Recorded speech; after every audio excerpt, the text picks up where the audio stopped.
नमस्कार। आज मैं अक्षिता एक दो ऐसे शब्दों पे बात करना चाहूंगी जिन्हें हम अपने दिनचर्या में अक्सर सुनते हैं, लेकिन हम उनको अपने रियल लाइफ में अपनाना बहुत भूल जाते हैं। ये दो शब्द हैं राइट वर्सेस ड्यूटी।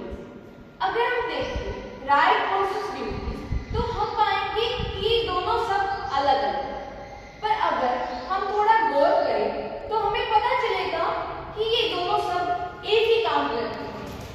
वो काम है समाज का सुधार। पर बहुत दुख की बात है कि हम अक्सर इन दोनों शब्दों को इतना अलग बना देते हैं कि हमारा पूरा ध्यान सिर्फ और सिर्फ राइट्स पर रह जाता है और हम अपने कर्तव्यों को, अपनी ड्यूटीज को बिल्कुल भी नहीं निभाते।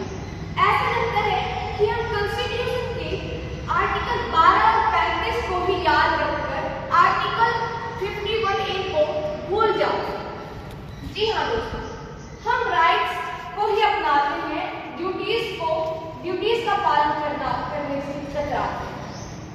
और अगर हम बात करें कि ठीक है राइट्स और ड्यूटीज में हम ड्यूटीज को क्यों फॉलो करें, क्योंकि जो हमारे देश का संविधान है वो संविधान भी कहता है कि नागरिकों को अगर उनकी ड्यूटी राइट्स चाहिए तो उनके लिए ड्यूटीज को फॉलो करना अनिवार्य है।